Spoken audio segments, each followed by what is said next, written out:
আমার একটা নীতি যেটা, সেটা হলো যে আমি কারো কথার বিরুদ্ধে কোনো জবাব দেওয়া আমি প্রয়োজন মনে করি না, কিন্তু কিছু জবাব এই জন্য দিতে হয় যাতে আপনারা বিব্রত না হন। কারণ আমার শ্রোতা যারা আছে সারা পৃথিবীব্যাপী ইনশাল্লাহ জ্ঞানী একটা শ্রেণী লোক তো আমাদের আছে, তো এই জন্য কিছু প্রশ্নের জবাব দিতে হয়। কোনো ভাইরাল বক্তা বলেন যে কোরআন হাতড়িয়ে কিছু পাবেন না, বরং এটার মধ্যে থাকলে আপনাদের বেঈমান হয়ে মরা লাগবে, নাউজুবিল্লাহ মিন যালিক। এরা হলো দেশের ভাইরাল বক্তা। তো এখন এটা আপনারা শুনে নেন, তার বক্তব্য আপনি খুঁজে পাবেন। তো এখানে আমার কথা, আমি আল্লাহর কোরআন যা বলছে তাই আমি বলবো। সূরা ফুরকানের 30 নম্বর আয়াতে আল্লাহ বলেন, ওয়াকালা রাসূল ইয়া রাব্বি ইন্না কওমি ইত্তাখাযু হাযাল কুরআনা মাহজুরা। হাসরের ময়দানে, কিয়ামতের ময়দানে 50,000 বছরের সমান যেদিনে বিচার অনুষ্ঠিত হবে, সেদিনে আল্লাহর রসুল একটা মামলা দায়ের করবেন। সেই মামলাটার বিবরণ কি? ওয়াকালা রাসূলু, রাসূল বলবেন, ইয়া রাব্বি, হে আমার রব, ইন্না কওমি ইত্তাখাযু হাযাল কুরআনা মাহজুরা, নিশ্চয় আমার জাতি এই কোরআনকে ত্যাগ করেছে, কোরআন বর্জন করেছে। এই কোরআন যারা ত্যাগ করেছে তাদের বিরুদ্ধে আল্লাহর রসুল হাসরের ময়দানে মামলা দায়ের করবেন। মামলার ভাষাটা আপনি কোরআনে পেলেন। তো এখন ওই বক্তা সাহেব যা বলেছে তাতে তো আপনাদেরকে কোরআন ছেড়ে দিতে বলছে, যে ওর মধ্যে কিছু পাবেন না আর আপনি বেঈমান হয়ে মরবেন। কত বড় কথা! কোরআনের মধ্যে থাকলে আপনি বেঈমান হয়ে মরবেন। তাহলে উনি আপনাদেরকে কোরআন ত্যাগ করতে বলেছেন। এখন ওনাকে আপনারা ফেসবুকের মাধ্যমে জিজ্ঞাসা করেন যে আমরা আপনার কথায় কোরআন ছেড়ে দেব, কিন্তু হাসরের ময়দানে যখন আল্লাহ রসুল আমাদের মামলা করবে, সেই মামলাটা আপনি ঠেকাইতে পারবেন কিনা, সেই মামলাটা উড্র করতে পারবেন কিনা আপনি সেটা একটু বলেন, আপনার কাছে জানতে চাই। এটা জিজ্ঞাসা করেন তাকে। এরা মানে মনে করে যে সব মানুষ আমাদের কথা শোনে, আমরা যাই বলি তাই সত্য। কাজে এটা ঠিক না। এই ভাইরাল হওয়াটা কিন্তু জ্ঞানের উপরে হয় না, এটা একটা কৌশল আছে এটার পিছনে। এগুলো বলা ঠিক না, তারপরেও না বললে আপনারা বুঝবেন না যে মানে জ্ঞানহীন মানুষ ভাইরাল বক্তা। এগুলি সাধারণত এভাবে হয়ে থাকে যে যদি কোনো রাজনৈতিক দল মনে করে যে এই বক্তা সে আমার পক্ষের, তখন ওই রাজনৈতিক দল তাকে মানে সমাজে ওই স্থানে পৌঁছে দেওয়ার জন্য কর্মীদেরকে বলে, তোমরা অন্তত 10,000 লোক তার মাহফিলে উপস্থিত হবা। তো ওই দলীয় কর্মী 10,000 লোক উপস্থিত হইলে মানুষ দেখবে হায় রে হায়, এত লোক। এইরকম যদি 2-3টা মাহফিলে করা যায় তখন এমনি সেই ভাইরাল হয়ে গেল। এখন সব লোক আসে, অমুকের মাহফিলে এত লোক, আমরাও চলো যাই, এলো ভাইরাল। কিন্তু জ্ঞান ভিত্তিক ভাইরাল হয় না।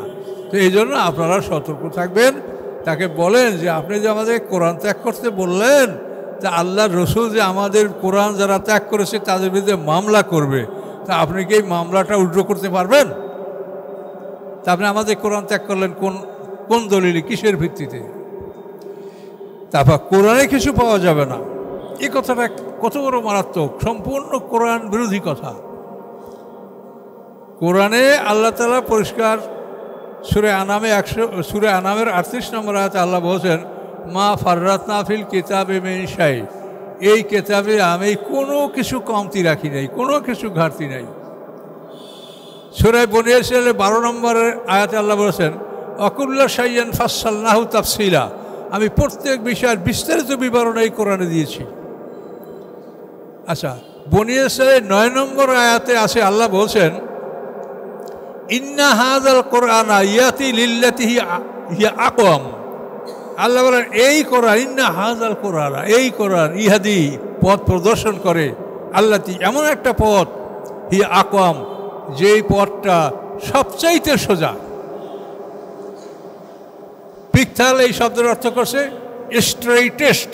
স্ট্রেইট মানে সোজা, উনি কাছে স্ট্রেইটেস্ট মানে সবচাইতে সোজা পথ। আপনি জান্নাতে যাবেন, আপনি কামিয়াব হবেন, আপনি সৎ পথে চলবেন, সিরাতুল মুস্তাকিমে যাবেন, সবচাইতে সোজা পথ হলো ইন্না হাযাল কুরআন, এই কোরআন সবচাইতে সোজা পথ। তারপর একজন আলেম যদি বলে যে এটার মধ্যে কিছু পাবেন না, তার মানে ওই লোকটা মূর্খ, কোরআন সম্পর্কে তার কোনো জ্ঞান নেই। কোরআন সম্পর্কে যার ন্যূনতম জ্ঞান আছে, ইকোনমিক সেন্স আছে, সেই রকম কথা বলতে পারে না। কাজে যদি আপনারা সতর্ক থাকবেন, বক্তা ভাইরাল হলেই মনে করবেন না যে তার কথা সব গ্রহণযোগ্য হবে। কাজে এগুলো অত্যন্ত আপত্তিকর। আপনি বলেন, যদি একটা লোককে এই চাকরি দেওয়া হয় যে আপনি পথ দেখাবেন, এখানে 7 রাস্তা, মানুষ এসে পথ বুঝতে পারে না, তা আপনার দায়িত্ব হলো সোজা পথটা আপনি দেখাই দেবেন। এখন উনি ওই সোজা পথ দেখানোর চাকরি করে। এখন ওনার কাছে আর উনি যদি সোজা পথটা বাদ দিয়ে বাঁকা পথ দেখাই দেয়, তাহলে এই লোকটার অবস্থা কী হইতে পারে? তাহলে এই লোকটা প্রতারক কিনা বলেন? যে তাকে বলা হয়েছে যে তুমি সোজা পথ দেখাবে, তুমি সেখানে বসে সোজা পথ ঠিক আছে, সবই রেডি আছে, তুমি না দেখাইয়া তুমি একটা বাঁকা পথ দেখাই দিলা, যেটা এটার মধ্যে কিছু নাই, তাহলে তুমি প্রতারক কিনা বলেন? কাজে এই সমস্ত কথা যারা বলে তারা প্রতারক, তাদের কোনো চিন্তা ভাবনা নাই। কাজে এই জন্য আপনারা সতর্ক থাকবেন। আল্লাহ রসুল বলছেন, আল ইলমু দীনুন ফালা মান্না আম্মান তাখুযুনা দীনাকুম, ইলমই হচ্ছে তোমার দিন। কাজে অবশ্যই তুমি জেনে নাও যে তোমার দিন তুমি কার থেকে গ্রহণ করছো। এটা আল্লাহ রসুল বলেছেন, সাবধান, তুমি দেখে নাও। আল্লাহ রসুল আলো বলেছেন, ইস্তাফতে কালবা কাওয়ায় নাফতা কাল মুফতুন, মুফতিরা ফতুয়া দেওয়ার পরেও তুমি তোমার নিজের কাছ থেকে ফতুয়া গ্রহণ করো যে এটা আসলে ঠিক কিনা। তার কারণ মুফতির বিচার মুফতির জ্ঞান অনুসারে হবে, আপনার বিচার আপনার জ্ঞান অনুসারে হবে। কাজে এই জন্য আল্লাহ রসুল বলেছেন যে তুমি তোমার মনের কাছেও ফতুয়া নাও, মুফতির ফতুয়ার উপরেই তুমি নির্ভর করো না, তুমি বুঝে নাও যে আসলে বিষয়টা কি হতে পারে। তো এ ধরনের সব নিদর্শনাই আছে। তারপর আল্লাহ রসুলের বহু হাদিস আছে। একটা হাদিস আছে, মান লামিয়া তাগান্নাবেল কোরআনে ফালাইসামেন না, বহু হাদিস গ্রন্থে হাদিসটা আছে। তো এই লামিয়া তাগান্না মানে যার জন্য কোরআন যথেষ্ট নয়, আল্লাহ রসুল বলছে সে আমার উম্মত না। মান লামিয়া তাগান্নাবেল কোরআনে ফালাইসামেন না। তো এখন এই হাদিসটা ইয়াতাগান্নার অর্থ অনেকে করে, ইয়াতাগান্না মানে তো গান করা। তখন এই হাদিসটার ব্যাখ্যায় আপনারা এটা নোট রাখেন, সুফিয়ান ইবনে উয়াইনিয়া তাবত্তাবিন, সেই যুগের সর্ববৃহত্তর মুহাদ্দিস, উনি বলছেন লামিয়া তাগান্না মানে লামিয়াস্তাগনা, মানে কোরআন যার জন্য যথেষ্ট নয় সে আমার উম্মত নয়। কিন্তু এতগুলো হাদিস এর পক্ষে আমরা বললাম, আর ওনারা বলবে কি অমুকে হাদিস মানে না, মিথ্যাবাদী, তাদের মিথ্যা বলতে কোনো ভয় নাই। তো যাই হোক, যার আমল নিয়ে সে কবরে যাবে, আপনারা সতর্ক থাকবেন। আপনারা কোরআন থেকে কখনোই বিচ্যুত হবেন না। আমার মতো বা হুজুরের মতো আপনি মুফাসসির হবেন না, আল্লাহ সেটা হইতেও বলেন। আপনার জ্ঞান অনুযায়ী যা পারেন তাই আপনি করেন, কিন্তু আপনি কোরআন ছেড়েন না, এটা পড়েন, শেখেন, যা পারেন তাই করেন। ছোট ছোট সূরার অর্থ শেখেন, কিন্তু কোরআন থেকে আপনি দূরে থাকেন না, ধৈর্য রাখেন। আল্লাহ বড় দয়ালু, আল্লাহ আমাদের কাছে কিছু চায় না, সে চায় আমাদের আনুগত্য, যে আমরা তার আনুগত্য স্বীকার করি কিনা, আমরা তার কাছে আত্মসমর্পণ করেছি কিনা। কাজে এই জন্য যার যা জ্ঞান সেই জ্ঞান অনুযায়ী আল্লাহ তাআলা বিচার করবেন। আপনারা কোরআনকে ধরে রাখেন, লেগে থাকেন, কোরআনকে কখনো ত্যাগ করবেন না। কোরআন ত্যাগ করলেই আপনি রাসূলের ওই মামলার আসামি হয়ে যাবেন। ওয়াকালা রাসূলু ইয়া রাব্বি ইন্নাকুম ইত্তাখাযু হাযাল কোরআনা মাহজুরা, এই আল্লাহ সূরা ফুরকানের 30 নম্বর আয়াত দেখেন। তো যাই হোক, আল্লাহ আমাদের ক্ষমা করুক। আমরা যেন কারোর প্রতি বিদ্বেষ বা প্রতিহিংসামূলক কথা না বলি, আমাদের কথা যেন হেদায়েতমূলক হয়। আল্লাহ যেন তৌফিক দান করেন, বলুন আল্লাহুম্মা আমিন। আমরা সূরা বানী ইসরাঈলের 101 নম্বর আয়াত থেকে এখন আলোচনা শুরু করব ইনশাআল্লাহ। আউযু বিল্লাহি মিনাশ শাইতানির রাজীম, বিসমিল্লাহির রহমানির রহিম। ওয়ালাকাদ আতাইনা মূসা 9 আয়াতিন বাইয়িনাত। আল্লাহ বলেন, নিশ্চয়ই আমি দান করেছিলাম মূসা আলাইহিস সালামকে 9টা উজ্জ্বল প্রমাণ। ফাসআল বানি ইসরাঈলা, আপনি বনি ইসরাঈলদের কাছে জিজ্ঞাসা করে দেখেন যে আমি মূসা আলাইহিস সালামকে 9টা মুআজিজা দিয়েছিলাম। এই যে জাহুম, যখন তিনি আসলেন তাদের কাছে, ফেরাউনের কাছে, ফকাল রাউ ফেরাউনু, তখন ফেরাউন তাকে বলল, ইন্নী লা আযুন্নুকা ইয়া মূসা মাসহুরা, নিশ্চয়ই আমি ধারণা করছি তোমাকে হে মূসা যে তুমি একজন জাদুগ্রস্ত মানুষ। ফেরাউন এই বলল। মূসা আলাইহিস সালাম বললেন, কলা লাকাদ আলিমতা মা আনজালা হাউলা ইল্লা রাব্বুস সামাওয়াতি ওয়াল আরদ, অবশ্যই তুমি জানো যে এগুলি আকাশ পৃথিবীর মালিক যিনি, তিনি নাজেল করেছেন, এগুলি আমার রচনা নয়। বাসা এরা, এবং এগুলি হচ্ছে দিগদর্শন, জ্ঞান ও ভাণ্ডার। ওয়াইনিল আজুন্নুকা ফেরাউন ও মাসবুরা, এবং আমি ধারণা করছি হে ফেরাউন, তুমি ধ্বংসপ্রাপ্তদের অন্তর্ভুক্ত হবে। তা মূসা আলাইহিস সালামকে আল্লাহ 9টা মওজিজা দিয়েছিলেন। নবুয়ত প্রাপ্তির সাথে সাথে 2টা, সেটা হলো সাপ মাটিতে ফেলে দিলে লাঠি হয়ে যাবে, এবং তার হাত বগলে ঢুকে বের করলে আলো বের হবে, এবং আকাশ পৃথিবী বরাবর আলোকিত হয়ে যাবে সব। ইয়াদি বাইজা যেটাকে বলায়, শুভ্র হাত। এই 2টা মওজিজা দেওয়া হয়েছে নবুয়ত যেদিন পেয়েছেন সেই দিন। মূসা আলাইহিস সালাম 25 বছর বয়সে তিনি মিশর ত্যাগ করেন। ফেরাউনের বাবুর্চি ফাতুনকে হত্যা করে, ঘুষি মেরে হত্যা করেছিল, ঘুষির ফলে মারা গিয়েছিল। এই 25 বছর বয়সে মূসা আলাইহিস সালাম মাদায়েনায় পলায়ন করেন। শুআয়ব আলাইহিস সালামের কন্যা বিয়ে করে সেখানে তিনি 10 বছর তার পরিবারে থাকেন।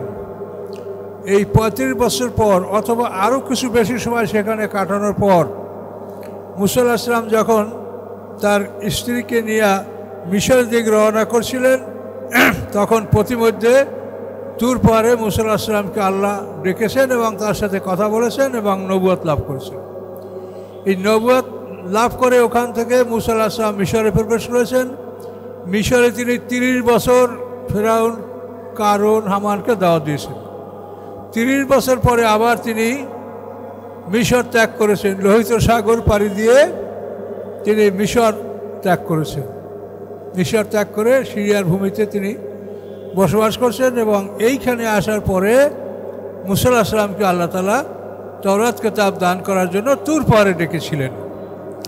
তো এই ইতিহাসটা বলার কারণ এটা যে মূসা আলাইহিস সালাম নবী হওয়ার পরে 30 বছর মিশরে থাকলেন, কিন্তু এই সময় তাওরাত তাকে দেওয়া হয়নি। তার কারণ এটা আল্লাহর সুন্নাত যে আল্লাহ তাআলা একজন পয়গম্বরকে একটা দেশের রাষ্ট্রীয় ক্ষমতা দান করার পূর্বে তার উপরে আহকাম নাজেল করেন না। যদি আহকাম নাজেল করতেন আল্লাহ তাআলা, এটা মূসা আলাইহিস সালাম মিশরে বাস্তবায়িত করতে পারতেন না। রাষ্ট্রীয় ক্ষমতা ফেরাউনের হাতে, তিনি কিভাবে আল্লাহর দ্বীন সেখানে কায়েম করবেন?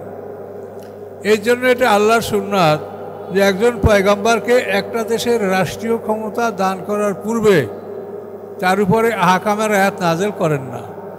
আমাদের রাসূল মদিনা হিজরত করার পরে যখন তিনি মদিনার গভর্নর নিযুক্ত হলেন, তখনই মদিনার 28টা সূরা আহকাম সম্বলিত সূরা এগুলি নাজেল হয়। মক্কাতে আহকাম নাজেল হয় নাই। যেখানে ফেরাউন রাজা, সেখানে মূসা কিভাবে দিন কায়েম করবে? যেখানে আবু জাহেল আরবের মক্কার রাজা, সেখানে মুহাম্মদ সাল্লাল্লাহু আলাইহি ওয়াসাল্লাম কী করে দিন কায়েম করবে? কাজে দিন কায়েম করার জন্য আগে রাষ্ট্র কায়েম হলে তারপর সেখানে দিন কায়েম করা সম্ভব। এটা কোরআন থেকে স্পষ্ট আপনারা দেখে দিতে পারছেন।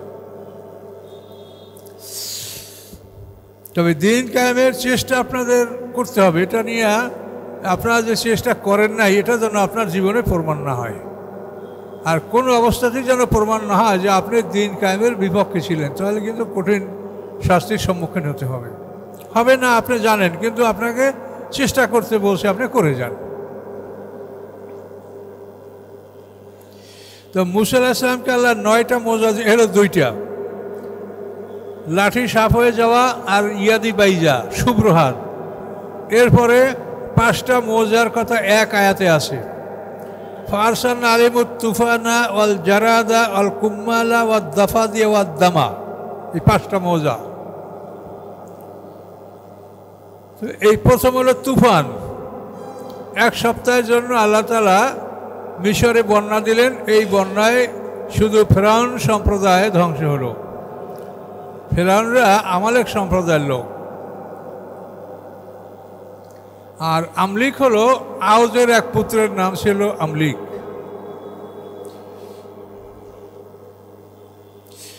তো প্রথম হলো বন্যা, 1 সপ্তাহ বন্যা।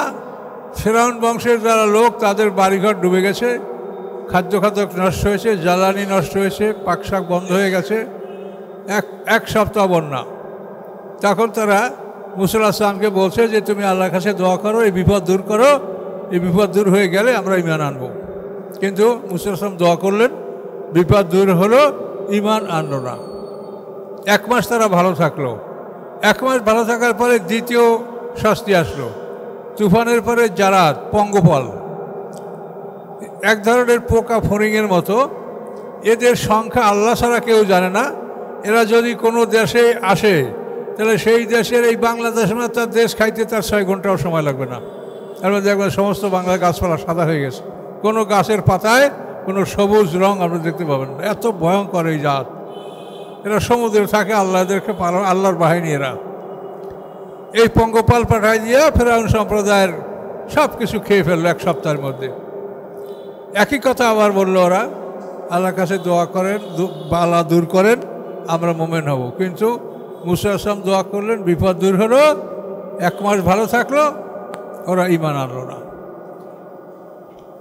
3 নম্বর হলো কুম্মালা। কুম্মাল হলো সারপোকা, বাঘ। একটা ধাঁধা আছে যে বাঘ বড় না টাইগার বড়। বাঘ হচ্ছে সারপোকা। তো এই সারপোকা এমনভাবে তাদেরকে আক্রমণ করলো যে দিবারাত্রি কোথাও তারা বসতে পারে না, দাঁড়াইতে পারে না, সইতে পারে না। এই হাত রাখলে এনে কামড়াইতে শুরু করে। কোথার থেকে আসে আল্লাহ জানে, আল্লাহর গজব। এই সারপোকা দিয়ে তাদেরকে 1 সপ্তাহ কষ্ট দেওয়া হলো। 4 নম্বর হলো দাফা দেয়া, ব্যাং। 1 মাস তারা ভালো থাকার পরে আল্লাহ তাআলা ব্যাং দিয়ে তাদেরকে শাস্তি দিলেন। এই ব্যাংগুলি এমনভাবে যে তাদের খাবার, তরকারি, হাঁড়ি, এর মধ্যে সব জায়গায় ব্যাং। তারা মুখে লোকমা দিছে খাদ্য, সাথে সাথে ব্যাং ঢুকিয়েছে মুখে। তারা মরিচ বা তরকারি পিষবে, এর সাথে ব্যাং পেশা হয়ে গেছে। মানে কোনোভাবেই ব্যাং থেকে তারা আত্মরক্ষা করতে পারে নাই। এই দাফা দেয়া ব্যাং, এই ব্যাং দ্বারা তাদেরকে 1 সপ্তাহ শাস্তি দেওয়া হলো। একইভাবে ওরা মুসা আলাইহিস বলল, বালা দূর হলো, 1 মাস ভালো থাকলো, তাতেও তারা ঈমান আনলো না। 5 নম্বর হলো দামা, রক্ত। ওরা যখনই একটা পানিতে হাত দেয়, সাথে সাথে পানিটা রক্ত হয়ে যায়। খাইতে পারে না, রাঁধতে পারে না, কিচ্ছু করতে পারে না, কোনোভাবে পানিতে হাত দিলেই রক্ত। শেষ পর্যন্ত ফেরাউন বলল যে আমরা সব বনী ইসরাঈলদের সাথে একসঙ্গে খাবো। ওরা তৃষ্ণায় কাতরে বলছে যে তোমাদের মুখে পানি নিয়ে আমাদের মুখে কুলি করে দাও। তাও বনী ইসরাঈলরা যখন কুলি করে ওদের মুখে পানি দিল, ওদের মুখে পড়ার সাথে সাথে রক্ত হয়ে গেল। এভাবে 1 সপ্তাহ তাদেরকে শাস্তি দেওয়া হলো। তো পার্সাল আমি তুফানা ওয়াল জারাদা আল কুম্মালা ওয়াল দাফাদি ওয়াল দামা, এই 5টা এক জায়গায়, আর ওই 2টা 7টা। 8 নম্বর হলো সমুদ্র বিভক্ত করা। যে মুসা আলাইহিস সালামের লাঠির আঘাতে লোহিত সাগর বিভক্ত হয়ে গেল, মাঝখান থেকে 12টা রাস্তা হয়ে গেল। বনী ইসরাঈলরা 12 দলে বিভক্ত ছিল। এটা হলো 8। 9 নম্বর হলো মুসা আলাইহিস সালামের বাল্যকালে মুখ পুড়ে গিয়েছিল। তো পোড়া মুখ এগুলো ভালো হয় না। মুখ পুড়ে তোতলা হয়ে গেলে এই তোতলামি এটা ভালো হয় না। কিন্তু মুসা আলাইহিস সালাম আল্লাহর কাছে দোয়া করেছিলেন, ওয়াহলুল উকদাতাম মিন লিসানি ইয়াফকাহু কাওলি। এই মুসা আলাইহিস সালামের দোয়ার কারণে আল্লাহ তাআলা তার জিহ্বার যে স্ট্যাগনেন্ট, যে বন্ধাত্ম, এটা আল্লাহ ভালো করে দিয়েছেন। এই 9টা মুজিজা মুসা আলাইহিস সালামকে আল্লাহ দান করেছিল। এই কথাটা এখানে বলা হয়েছে। আল্লাহ বলেন, আরাদ আইয়াত তাফিজাম মিনাল আরদ।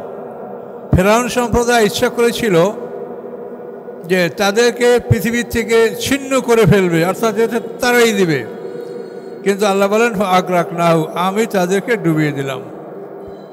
জাদুর মোকাবেলা শেষ হওয়ার পরে ফেরাউন যখন বিবি আসিয়াকে শূলবিদ্ধ করলো, জাদুঘরদেরকে হত্যা করলো, বিবি আসিয়ার বুকে পাথর চাপাতি হত্যা করলো, এইসব ঘটনার পরে আল্লাহ তাআলা মুসা আলাইহিস সালামকে আদেশ দিলেন যে তুমি মিশর ত্যাগ করো, আমি ফেরাউন সম্প্রদায়কে ধ্বংস করব।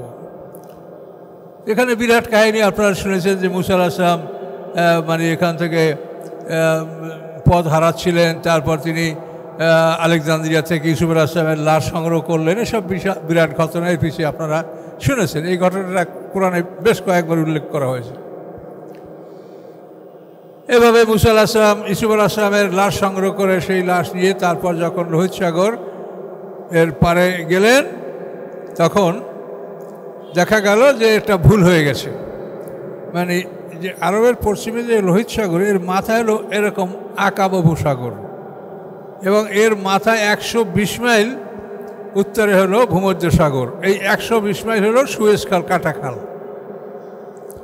এটা 1854 সনে আব্দুল হামিদ পাশার আমলে এই সুয়েজ খাল কাটার পরিকল্পনা নেওয়া হয়েছে। 1870 সনে এই সুয়েজ খাল কাটা কমপ্লিট হয়েছে। ফরাসি জয়েন্ট স্টক কোম্পানি এই সুয়েজ খাল কেটেছে। তো আমরা যখনকার কথা বলছি তখন ওখানে সুয়েজ খালটা ছিল না। তাহলে মুসা আলাইহিস সালামের পথ ছিল যে ওই জায়গার থেকে, এই যে যোজক, এই জায়গার থেকে সে মিশর থেকে আরব ভূমিতে, সিরিয়া ভূমিতে ঢুকে যাবে। কিন্তু মুসা আলাইহিস সালাম ভুলক্রমে দক্ষিণে আগে গেছেন, সামনে দেখে লোহিত সাগর। তার আরও উত্তর দিক থেকে ভিতরে ঢোকার কথা ছিল। আল্লাহ সব করে। শেষ পর্যন্ত মুসা আলাইহিস সালামের বাহিনী যখন সকালবেলা চতুর্দিক তাকাতে লাগলো, দেখতে ফেরাউন বাহিনী আসতেছে। 10,60,000 ফেরাউন বাহিনী মুসা আলাইহিস সালামের পশ্চাৎ করেছিল। তো আসাব মুসা ইন্নালা মুদরাকুন, তখন মুসা আলাইহিস সালামের সাথীরা বলেছিল যে আমরা ধরা পড়বো, যেহেতু আমাদের সামনে সমুদ্র, পিছনে ফেরাউন বাহিনী, আমরা কোথায় যাব? মুসা আলাইহিস সালাম বললেন কলা কাল্লা, কখনোই না, ধরা পড়বো না। ইন্না মায়া রব্বি সাহাদিন, নিশ্চয়ই আমার সাথে আমার রব আছে, তিনি আমাকে পথ নির্দেশ করবেন, বলে দিবেন কি করতে হবে। এই আল্লাহর উপরে তাওয়াক্কুল করার পরে আল্লাহ বললেন যে ফাদরিব আসাকাল বাহার, তুমি লাঠি দ্বারা তুমি সমুদ্রে পিটান মারো। পিটান মেরে রাস্তা হয়ে গেল, দুই দিকে পাহাড়ের মতো পানি স্তূপ হয়ে গেল। আল্লাহ বলেন অত্রিকিল বাহারা রাহওয়ান, সমুদ্রকে যথাস্থানে যথা অবস্থায় রাখো, তুমি দ্বিতীয়বার পিটান মারো না, তাহলে এই রাস্তাটা বন্ধ হয়ে যাবে। এই রাস্তা খোলা রেখে মুসা আলাইহিস সালাম ওপার পার হয়ে সিরিয়ার ভূমিতে মাদায়েনে তিনি অগ্রসর হলেন। আর এদিকে ফেরাউন পিছন থেকে আইসেই দেখে যে এই তো রাস্তা, এত বড় বেয়াদব যে আমার ভয়তে নদী ফেটে গেছে, দেখো না, এই চল। তো ফেরাউনের ঘোড়া তো নামতে চায় না। আল্লাহ তাআলা 30টা ফেরেশতার ঘোড়সওয়ার ফেরাউনের আগে আল্লাহ তাআলা রেডি করলেন এবং এই ঘোড়াগুলি নামার পরে ফেরাউনের ঘোড়াও নামলো। এভাবে যখন তারা লোহিত সাগরের মাঝ বরাবর আসলো, তখন দুই দিক থেকে পানি প্রবল বেগে ডাক দিয়া এই সব 10,60,000 মানুষ এক জায়গায় নিমজ্জিত হলো, শরীর সমাধি ঘটল তাদের। তখন ফেরাউন ঈমান আনছিল, সে কথাও সূরা ইউনূসে অথবা ইউনূসে আছে যে ফেরাউন বলছিল আমানতু আন্নাহু লা ইলাহা ইল্লাল্লাযী আমানাত বিহি বানু ইসরাঈল ওয়া আনা মিনাল মুসলিমিন, যে আমি ওই আল্লাহর উপরে ঈমান আনছি যে আল্লাহর উপরে বনী ইসরাঈল ঈমান এনেছে, আমি মুসলমানদের একজন। আল্লাহ বলে আলান, এবারে এখন এই মাত্র তুই আমার নাফরমানি করলি, পয়গম্বরকে মারার জন্য বের হয়েছিস, এখন আলিয়ামা ফালিয়ামা নুরাজ্জিকা বিবাদানিকা, যে আজকে আমি তোর দেহটাকে মুক্তি দিয়ে দিলাম, দেহটা ফসবে না, তোর দেহ থাকবে। এটা আল্লাহ কোরআনেই ঘোষণা করেছেন। যার জন্য ফেরাউনের লাশ মিশরের জাদুঘরে এখনও বিদ্যমান। আশটারামিসিস সেখানে আছে, তার মধ্যে 2 নম্বর ফেরাউন, এবং লেখাই আছে গায়রু মুমি, এই লাশটা মুমি করা না, এমনি আল্লাহ তাআলা এটাকে রক্ষা করেছে দেখার জন্য, যে আপনারা দেখেন এই ফেরাউন মুসা আলাইহিস সালামের সাথে নাফরমানি করছে, এটা চোখে দেখেন, তারপর আর বিশ্বাস করেন যে কোরআনের কথা সত্য। তো এই কথাগুলো আল্লাহ এখানে মুসা আলাইহিস সালামের নামটা কোরআন শরীফে 136 বার আসছে। আর এই মুসা আলাইহিস উম্মতরা, এই ইসরাইল সারা পৃথিবীর মানুষগুলোকে কিভাবে তারা নির্যাতন করছে তাই দেখেন। এই কিন্তু এরাই, এই মুসা আলাইহিস সালামের উম্মত দাবিদার, এই ইসরাইল, বনি ইসরাইল। কোরআনে বলে বনি ইসরাইল, আর দুনিয়ার মানুষ তার নাম হচ্ছে ইসরাইল। আল্লাহ বলেন আরাদা ইয়াস্তাফিজাহুম, তারা চেয়েছিল যে এদেরকে ভূমি থেকে উচ্ছেদ করবে। আল্লাহ বলেন আগরাকনাহু, আমি তাকে ডুবিয়ে দিলাম, অমাম মাহু, এবং যারা তার সাথে ছিল তাদেরকে আমি ডুবিয়ে দিলাম, জামিয়া, সবাইকে, কেউ রক্ষা পায় নাই। ফেরাউন মৃত্যুর সময় যখন ঈমান আনে তখন জিবরিল আমিন কাদা উঠাইয়া কাদা দিয়ে মুখ চেপে ধরছিল, তারা ও করছে, আর বলতে পারে না। তো আল্লাহ বলেন, এই জিবরাইল তুমি আর মুখ চেপে ধরলা কেন? তো বলে, আল্লাহ আপনি বড় দয়ালু, যদি বারবার বলে আমান্তু আমান্তু, তো আপনি ঈমান আনেন, আমি আর বলতে দেব না। কেন? জাদুর মোকাবেলার জন্য যেদিন ও মাঠে আসছিল সেই দিন বলছিল, আনা রব্বুকুমুল আলা, আমি তোমাদের সবচেয়ে বড় রব। আমি সেই দিন ক্ষিপ্ত হয়েছি, বেয়াদব তুই বড় রব, তোর রবগুলি আমি দেখাই দেব।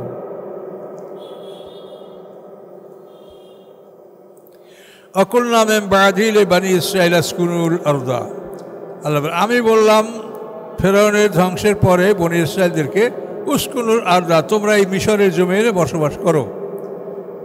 ফেরাউন বংশ শেষ, এখন তোমাদের এই মিশর, তোমরা এতদিন গোলাম ছিলে, এখন তোমরা রাজা। ফাইজা যা ওয়াদুল আখরাতে যে না বিকুম লাফিফা, অথবা যখন পরকালের প্রতিশ্রুতি আসবে, কিয়ামতে হাসের ময়দানে উপস্থিত আর প্রতিশ্রুতি আসবে যে না বিকুম লাফিফা, তখন তোমাদের সবাইকে আমি একত্র করে তুলব মাঠে। অবেল্লাকে আনজাল না অবেল্লাকে নাজাল, কোরআন সত্য সহকারে আমি নাজেল করেছি এবং সত্য সহকারে তার নাজেল হয়েছে।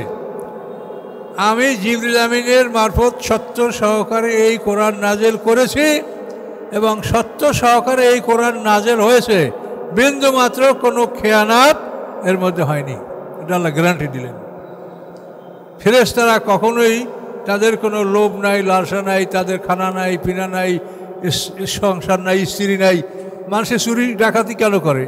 ছেলে মেয়ে সন্তান স্ত্রী, এই জন্যই তো। কিন্তু ফেরেশতাদের এগুলো কিছু নাই, তাই জন্য তাদের থেকে খেয়ানাতের চিন্তাও করা যায় না। তো আল্লাহ বলেন, সত্য সহকারে আমি এই কোরআন নাজেল করেছি এবং সত্য সহকারে এই কোরআন নাজেল হয়েছে।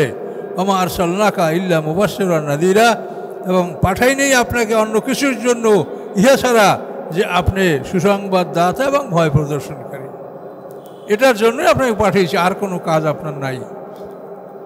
ওয়া কুরআনান ফারাকনাহু, এবং এই কোরআন আপনার কাছে পাঠিয়েছি, আপনি থেমে থেমে পড়বেন।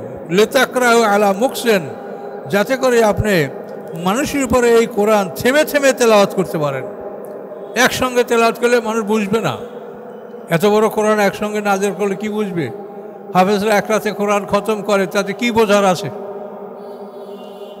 তাই আল্লাহ বলেন, এই কোরআনে আমি পৃথক পৃথক করে নাজেল করেছি, যে লিতাকরাহু আলা নাস আলা মুকসিন, যে মানুষের উপরে আপনি থেমে থেমে আপনি পাঠ করবেন, যাতে মানুষ বুঝতে পারে। আর নাজ্জালনাহু তানজিলা, এবং আমি সুন্দর করে এই কোরআন নাজিল করেছি। কুল আমিনু বিহি, আপনি বলুন তোমরা এই কোরআনের প্রতি ঈমান আনো, আও লা তুমিনু, অথবা তোমরা ঈমান নাই আনো। জেনে রাখো, ইন্নাল্লাযিনা উতুল ইলমা, নিশ্চয়ই যাদেরকে জ্ঞান দেওয়া হয়েছে, মিন কাবলি, ইতিপূর্বে, এই কোরআন নাজিল হওয়ার পূর্বে, ইযা ইউতলা আলাইহিম, যখন এই কোরআন তাদের উপরে পাঠ করা হয়, ইউখিরুনাল আযকানি সুজদা, তখন তারা মুখমণ্ডলে ভর করে সেজদায় লুটিয়ে পড়ে। এই কোরআন পাঠ করলে আলেমরা, জ্ঞানীরা সেজদায় লুটিয়ে পড়ে। ওয়াকুলুন, এবং তারা বলে, সুবহান রাব্বিনা, পবিত্রতা আমাদের রবের, ইন কানা ওয়াদু রাব্বিনা লামাফউরা, নিশ্চয়ই রবের প্রতিশ্রুতি অবশ্যই বাস্তবায়িত হবে। রব যা প্রতিশ্রুতি দিয়েছেন যে তোমাদেরকে হাসরের ময়দানে একত্রিত করব এবং আমি বিচার করব, তোমাদেরকে জান্নাত জান্নাত দিব, এই প্রতিশ্রুতি 100% সত্য।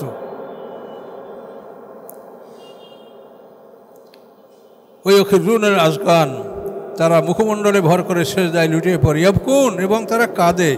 ওয়াজিদুহুম খুশুয়া, এবং তাদের নম্রতা আরও বেড়ে যায়। কুলিদুল্লাহ, আপনি বলেন তোমরা আল্লাহর নামে ডাকো, আল্লাহকে ডাকো, আবিদুর রহমান অথবা রহমান নামে ডাকো। আইয়াম্মা তাদু, তোমরা যে কোনো নামে তাকে ডাকো। ফালাউল আসমাউল হুসনা, তার অনেক সুন্দর সুন্দর নাম আছে। আল্লাহ নামে ডাকো, ইয়া আল্লাহ, ইয়া রহমানুর রহমান নামে ডাকো, তার অনেকগুলি সুন্দর নাম আছে। কিন্তু এই সুন্দর নামগুলির বাইরে তোমরা ডেকো না। তোমরা খোদা বলো না, ঈশ্বর বলো না, গড বলো না, ডেইটি বলো না, এগুলি কিছু বলতে যেও না। এটা অন্য দ্বারা স্পষ্ট মানাই করা হয়েছে যে আল্লাহর নামে তোমরা বক্রতা অবলম্বন করো না, আল্লাহর নামকে বাঁকা করে অর্থ করতে যেও না, যা আছে তাই, এই নামে তোমরা আল্লাহকে ডাকো। ফালাউল আসমাউল হুসনা, তার অনেকগুলি সুন্দর সুন্দর নাম আছে, 99টা নাম টোটাল আল্লাহর আছে। ওয়ালা তাজহার বিসলাতিকা ওয়ালা তুখাফিফ বিহা, এবং হে রাসূল আপনার নামাজ আপনি বেশি উচ্চস্বরেও করবেন না আর একেবারে নিম্ন স্বরেও করবেন না, মধ্যম আওয়াজে পাঠ করবেন যাতে আপনার মুক্তাদিরা শুনতে পায়। আবতাগি বাইনা যালিকা সাবিলা, এবং উচ্চস্বর এবং নিম্নস্বর এর মাঝখানের পন্থা আপনি অবলম্বন করবেন। অকুলিল হামদুলিল্লাহি, এবং বলুন সমস্ত প্রশংসা আল্লাহর, আল্লাযী লাম ইয়াত্তাখিয ওয়ালাদান, যিনি গ্রহণ করেন নাই কোনো সন্তান, ওয়ালাম ইয়াকুল লাহু শরীকুন ফিল মুলকে, এবং নাই তার সাম্রাজ্য কোনো অংশীদার, তিনি একাই মালিক, তিনি একাই মহাবিশ্বের মালিক। ওয়ালাম ইয়াকুল লাহু ওয়ালিয়্যুম মিনাজ যুল্লি, এবং দুর্বলতার কারণে তিনি কাউকে অভিভাবক নির্বাচন করেন নাই যে আমার দুর্বলতা তুমি দেখবা, নাউযুবিল্লাহ, এটা নয়। ওয়াকাব্বিরহু তাকবীরা, এবং তোমরা সর্বদা আল্লাহর শ্রেষ্ঠত্ব মহত্ব তোমরা ঘোষণা করো। আল্লাহু আকবার বলো, সুবহানাল্লাহ, আলহামদুলিল্লাহ, লা ইলাহা ইল্লাল্লাহ, আল্লাহু আকবার। কাব্বিরহু তাকবীরা, আল্লাহর নাম তোমরা বেশি বেশি করে জপনা করো, এবং এগুলি আফজালুজ জিকির, সুবহানাল্লাহ, আলহামদুলিল্লাহ, লা ইলাহা ইল্লাল্লাহ, আল্লাহু আকবার। ওয়াকাব্বিরহু তাকবীরা, এটা সেজদার আয়াত। আপনারা যাওয়ার আগে সবাই যদি উজু থাকে সেজদা করবেন, আর উজু না থাকে পরে করবে। একটা সেজদার আয়াত এখানে আছে।